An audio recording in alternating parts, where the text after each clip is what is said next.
Which job is a lot less fun than most people expect? Video game tester. You aren't spending your time playing completed fully realized games. You are playing the same level of a game over and over, seeing if there are bugs. After reading through this thread for 20 minutes, I've concluded that every job sucks. Zookeeper. Don't get me wrong, it's awesome to be around so many amazing animals and care for them. But the smells are ridiculously, insanely foul. I have a really strong stomach and it's still tough for me. We've had some interns quit over it. I was warned about the smells when getting into the field, but thought, oh, I've volunteered at animal shelters. I know what animal stink smells like. Nope. Not even close. Demolition. Everyone wants to break shit with a sledgehammer. Everyone is tired of lifting that sledgehammer by 5 swings. Nobody wants to load the broken stuff into bags or a wheelbarrow and take it to the dumpster.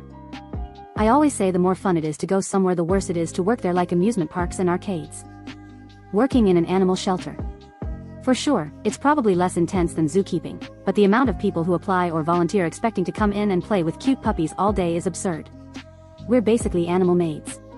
You deal with animals of all sorts of behavioral and developmental stages, shitting and pissing every fucking where, and then you look over and this fucking dog named Chumbawamba swimming in his water bowl, so you gotta fill that up 6 times and dry his kennel out, and then you go and mop up the cat room around 10 kittens who want to eat your mop, and also 4 children who are all yelling that there's puke in the floor and I must clean it, now. Not to mention all the extra behind the scenes work that the public never sees. How in the summer, during kitten and puppy season, the shelter built to house 500 max has 750 and I didn't take a lunch or sit at all for any of my shifts for the past 6 days. How the courts force us to put down animals that we know can be rehabilitated, but we don't get enough funding to fight it. How animal control just showed up with the 4th pregnant stray of the week, but intake is full and even double stacked in some cases, so your coworker fosters the cats on her own. Not even to mention the shitty fucking people who do dumb shit and end up getting bit or scratched, and the animal is the one who bears those consequences. I am the proudest shelter worker in the world. I adore my job, even at its hardest. I didn't sit for 9.5 hours today and I found a cat turd in the cuff of my jeans, but it doesn't matter because a bonded pair of adult cats got adopted today. I took 6 applications this morning and the cat in bank 4 with the goopy eye is already looking better, and we send a mama out to foster. The hard work is always worth it for these babies. I'm a marine biologist. I spent the last week measuring defrosted fish heads. Lawyer, no, it isn't like they show on TV. Hey, finally case is before the judge, crap, the other party didn't show up. Next date that judge has given is 3 months away. Need to say a few things. 1, thank you fellow Redditors for the gold and silver. Now I can finally see what our /lounge is all about. Now, little bit about me. I am from India and have moved on from litigation to academia. Personally, it was the right decision for me, as now I am way less stressed and can work on things that intellectually stimulate me. Having said that, I need to clarify that law is still a very rewarding profession. There is something in it for everyone, for those who want to change the world as well as for those who want to make money. It just demands too much of your time, plus the results of all your efforts are not immediate, and that can get stressful. Also, yes, that song, Don't Be a Lawyer, by Crazy Ex-Girlfriend is pretty spot on. Baker. Coming into work at 3/4 M so you can have a 6 M baked goods is miserable. Working in a music store, musical instruments. Your days are spent listening to 50 different people play 50 different riffs poorly simultaneously, as if they're all putting on their own concert. Lifeguarding. Everyone expects Baywatch, act, saving lives all the time. But it's usually just sitting there blowing your whistle, telling little shits to stop fucking around. Being a character performer at Disney. Don't get me wrong, there are some amazing perks and truly magical moments. I know I'm super lucky and tons of people would love to be in my shoes. But the day-to-day work is exhausting in ways I never thought possible. Guests are ridiculously abusive. I've had things said and done to me I never would have imagined. The company isn't always great, it highly depends on your leadership. And there's so much focus on your body and face, good and bad, that it can be incredibly depressing and difficult emotionally. Plus, you have to accept that there's very little upward mobility. Most people grow out of it, and it's rough to know that one day you'll get too old, or too fat, and you will have to start all over in a new career field. So you constantly are thinking either, 1, what you're going to do when you leave, 2, how you're going to keep yourself there. I personally knew it would be temporary, and I now only work there seasonally while I have a normal career. But Disney has a way of sucking you in. Paleontologist. You don't get to work with full dinosaur skeletons and do all kinds of awesome expeditions. You're mostly sitting at a desk looking at some pictures and logging stuff on your computer, maybe examining a fossil occasionally. If you're lucky you can go on a real dig, and OMG spend hours in the hot sun dusting off rocks. Game master at an escape room.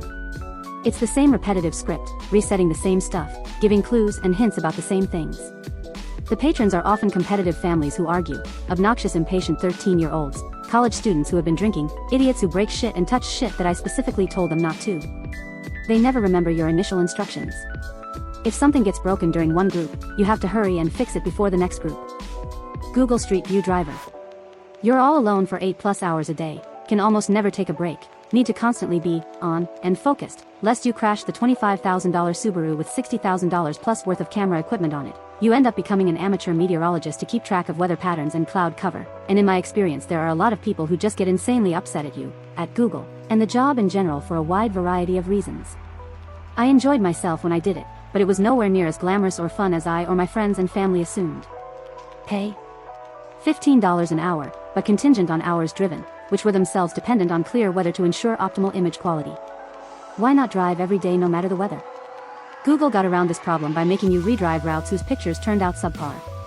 To prevent people double billing by driving the same easy route constantly, you also had a weekly quota of unique miles driven, so no double dipping. What could you do in the car? As long as the camera and the mapping software. Who would ever think this was fun or glamorous?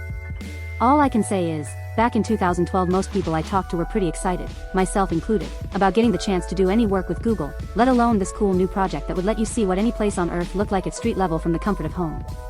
This was the era of Google Plus being a potentially exciting new thing, of Google Glass being the future of tech, and overall it was a different time. That's why everyone I knew thought this was a cool gig. Video game testing. I've been working in the game industry for 6 years now, and teaching for 2. Testing video games is thought to be just, oh, you just play games all day? Lol, but it's actually very specific and arduous. First of all, there are a bunch of testing methodologies such as load/soap testing, white room testing, version testing to name a few, but the most common one is functionality testing. Functionality testing is, so if I walk into that corner with the shotgun in my inventory, I can clip through the wall, but if I have my M16 in my inventory, I don't clip through. Being a writer. I always thought it was my absolute dream job. But the only job I could get after college was working in a content mill as a blog writer. I used to work 70-hour weeks staring at the computer in a basement of an old bank writing bullshit articles about the dangers of mold, fence cleaning, and why you need a commercial awning, and the dream turned into a nightmare. While I still write occasionally, I am now working as a communications person, so it is a bit less heavy. Bar bouncer. Hours of tension and boredom interrupted by moments of adrenaline-fueled fear for your life. Then some asshole pukes cheap booze on your shoes. I write adult fanfiction as a side hustle. After a certain point it's just like writing a paper, except you have to keep thinking of different synonyms for a penis. I do closed captioning. While I joke that yes, I get paid to watch TV, it's actually very tedious. And if you don't actually enjoy the programming, you're being forced to watch something you don't care for. Or worse, if it's something I do enjoy like a long-form drama, we usually chop those up into 15-minute increments and split between everyone, so I only see chunks and not always even in order. It actually ruins the show for me. To summarize the questions, anyone who knows proper grammar and spelling can pretty much work the technical side of closed captioning. For live writing you have to be a stenographer, which you need to train for with an associate's degree. If you're looking to do side transcription work, I'd recommend ordering a foot pedal online and looking into freelance sites such as Rev and Upwork. Accountant. Everyone thinks it's all fun and number crunching. But the constant stream of women throwing their panties and wanting to bear your children is honestly exhausting. Acting. All the ones we see on TV and movies are the 0.0001% of incredibly lucky and talented people who manage to thrive in a hostile and overcrowded industry. And even when you are working, the actual job itself is 99% sitting on apple crate in hot makeup waiting for some grips to move a lighting fixture. Then you say 3 lines over and over again for an hour, and then you rap. Seeing all this makes me feel like I don't want to have a job, but instead live off fish. As in catching and eating, it's my favorite thing to do, not the job of a fisherman. Well, I'm a scientist. I don't know if people usually think of that career as fun, but I think people think it's a lot more, eureka, and a lot less, this data has to be manually processed for 600 hours before I can analyze it. Librarian. It's not all books and being quiet. There are also spreadsheets. Flight attendant. 1. You are on call, on reserve, forever, have a terrible schedule, have no life, and make no money for 5 to 10 years. 2. While you work for peanuts, you can't afford to use your flight benefits in any substantial way. 3. Then, when you finally get a chance to use your benefits for a trip, you have to fly standby, which means you aren't guaranteed to get on the flight you want. 4. Then, if you do make it out of town, you better have like a week off so you can make damn sure you're back in your base city in time for your next work shift. 5. Did I mention there is an active US legislation, Railway Labor Act, that allows airlines to exploit so you don't get paid for certain work hours that you actually need to be working? For example, FAs don't get paid for boarding, or any time the plane is at the gate. Worst job ever. Working in a flower shop. It's just like any other retail job, but people constantly tell you how fun your job must be. Also, helping grieving families choose funeral flowers is not fun. Managing a dog hotel. Breaking up dog fights, dogs shitting in the lobby, and the occasional awful owners. Sad. My most popular comment is about my job, lol. Being an extra in a movie. Now, it can be super fun. I especially love historical and post-apocalyptic / sci-fi / fantasy type stuff, but a typical day on set wasn't what I thought it'd be when I started doing it. Often we have to get up at 3 or 4 in the morning to get to holding, and if you're a minute late to check in, sometimes they'll kick you out. Then we sit around in holding with sometimes hundreds of other extras, and we're usually sitting there for a good 3 or 4 hours before they start telling us to get ready to film. During this time we go through long wardrobe, hair and makeup lines where they reuse clothes, unless you bring them yourself, brushes and makeup without washing them. When we finally get to film, it's often the same mundane motions over and over, exceptions of course, and those are always fun. Then we either get shuffled around or go back to holding. Several more hours pass, we go film again. Hungry? You get lunch 6 hours after your call time, and a usually meager supply of snacks. In between takes it's more standing around, often in heat or rain, or we all get shuffled into cramped spaces to wait. Days on set are often more than 12 hours, and I know someone who had to be on set for 26 hours straight. They can legally hold you there until they declared filming is done, so don't make plans for the next day. Not to mention that you rarely see yourself in the final cut. I'm not trying to bash other background actors or the film industry, because I've met lots of awesome people and gotten to do some pretty cool things. For example, interacting with main actors in scenes, running around in the woods with fake guns, or being a zombie. But when I did my first job as a teen, I definitely thought it would be a lot different. ETA, like others mentioned, I'm not part of the SAG union, and extras who are do indeed get treated better / more perks. Also, it may be different in Hollywood. I've only worked in Georgia.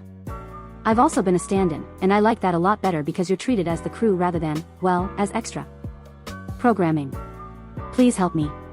I need a hug. Why did I need to be such a nerdy fucking kid when I was younger? Trimming weed, why people think working with weed is like working in the Willy Wonka factory. It's not. You literally get to make tiny cuts with sticky scissors for 8 hours. Although not necessarily bad. Beekeeping.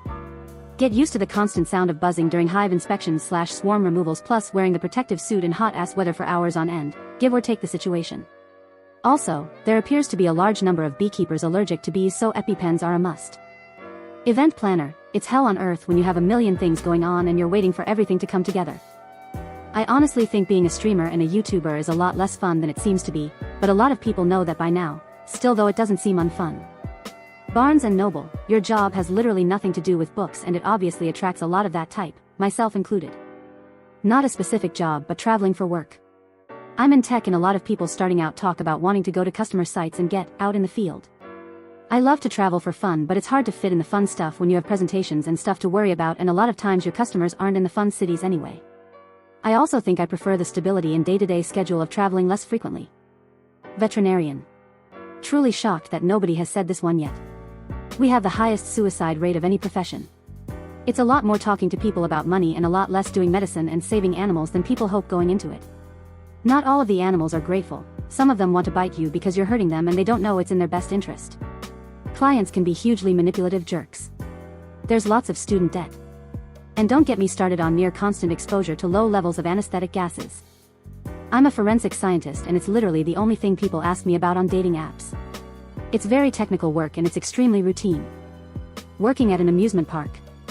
Honest, most real answer, any job / every job. Until you've done it, you only have an idealized version of it in your head. Teacher.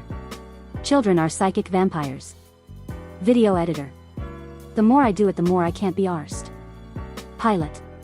You could lose your career with a single illness or injury, which could be happening to me soon. Wow, I expected everyone to say this, but I haven't seen it yet. Percent 100 bartender. We've all had fun in bars, but never the bartender.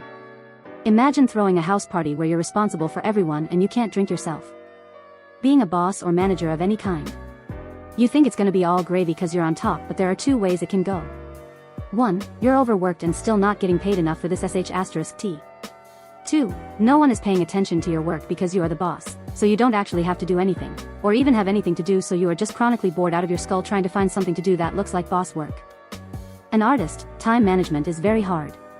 And it becomes more of a job instead of fun hobby. Airport baggage handler. Yeah, it's fun being able to see parts of an airport people wouldn't normally get to see, and drive around the airfield in spare time to have a look at some planes, especially fancy private jets, but my god is it hard.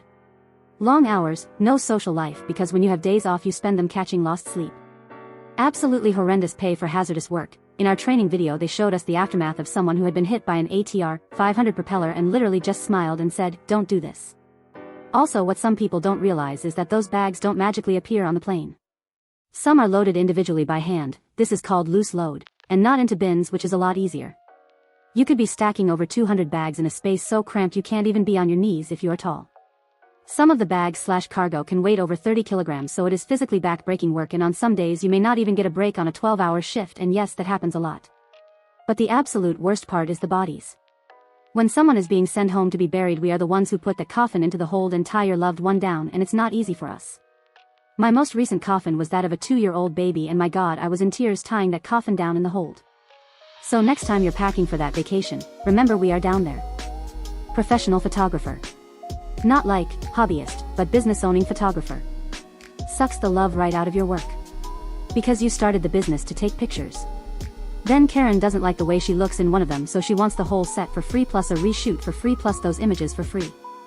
Then the 2 high school kids getting into a very ill-advised marriage at exactly 18 years old wants to book you for their wedding, but their budget is only $50. Then Karen calls back because she loves your work and wants to pay for another shoot, but only if you agree to do her friend's daughter's destination wedding for free. Then you get a call from your last bride. It's been 2 weeks since their wedding. Where the fuck are her pictures? Then you get no leads from a bridal expo. Then a client finds out you don't support their candidate and tries to take you to court to get her money back. Then some Insta thought who thinks she's influencing people offers a collab, where you take pro photos of her and she adds shitty Insta filters to it and claims her friend took them. And she's not gonna pay.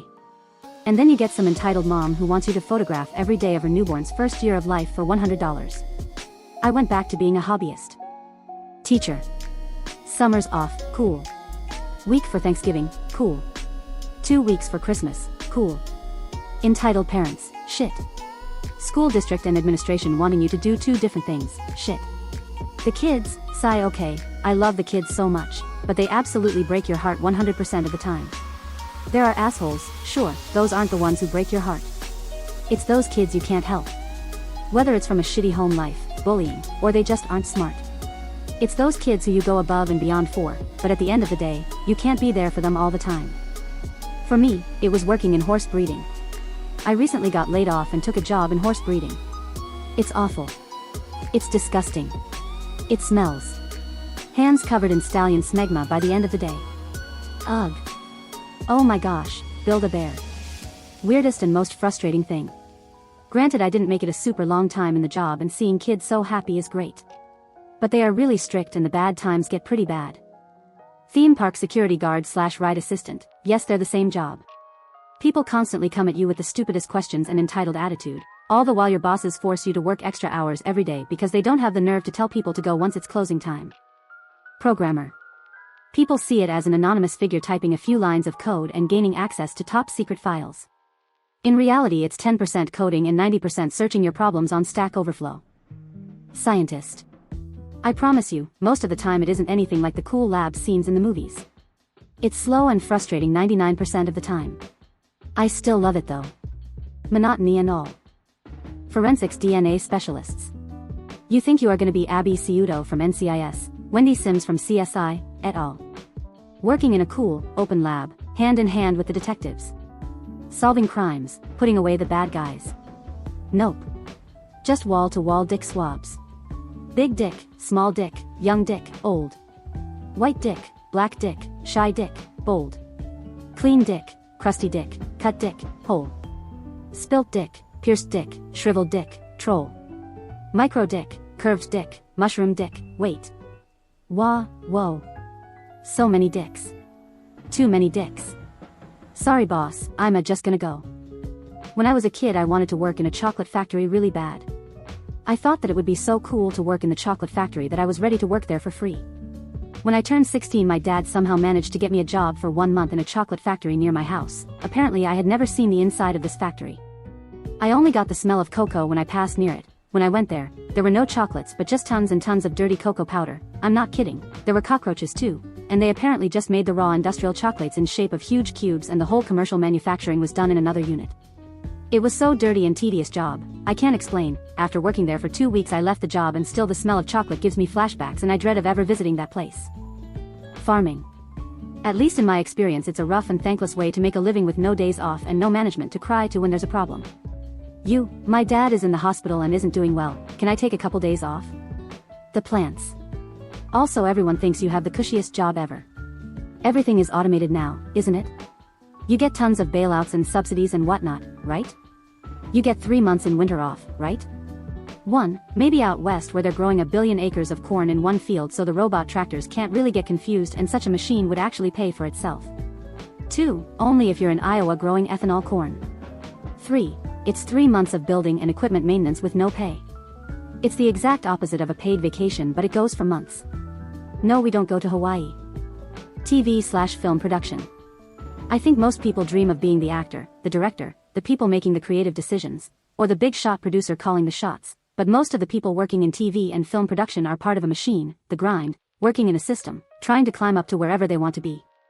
Many don't get to actualize their creative vision. Also, the industry can be project-based, job security concerns, and location limited, New York/LA, maybe other cities. Pay can be low starting out too, though it can be good if you work way up. But I did enjoy the type of people that work these jobs, a little more fun than the business folk I work with now. R&D or product development. Very high pressure job, since you bleed a lot of money and need to produce for the company to be worth keeping. You basically need to invent things while making sure that others haven't done it the same way, while other competitors have their own people doing the same simultaneously. There isn't any guarantee that 2 or 3 other companies are doing the exact same thing and are further into development while you're conducting preliminary trials before your invention disclosure. Months of work and millions of dollars can go down the drain if you are too late. I'll take things that involve customers for $800, Alex. Having a life is a lot less fun than most people expect. Engineer. I grew up loving planes and space travel and being interested in how things work. I loved cars and motorcycles and anything mechanical or electrical. The reality is that you sit behind a desk likely making subcomponents at best, and dealing with issues that arise when it doesn't work with another component for the final product. Most engineers will not use even half of what their degree was for. Please note that of course there are exceptions, and many engineers get to do really cool things for their whole career. I'm just saying that most don't. So basically every job ever, according to all the replies. Navy. Steak and lobster equals bad news. EMT. 70% of calls are absolute stupid and make you lose faith in humanity. 25% of calls do need to go to the hospital but not by ambulance. It's only 5% of calls that are the adrenaline pumping ones where you're actually saving a life. So what I've learned from this is no job is fun. Well, great. Writer. I'm in my 12th year as a copywriter. Be prepared to rephrase the same thing over and over and over and over again. And have to make it completely unique every time. Then get ghosted by the employer when payday comes. Nurse. Just kidding, no one thinks that sounds fun.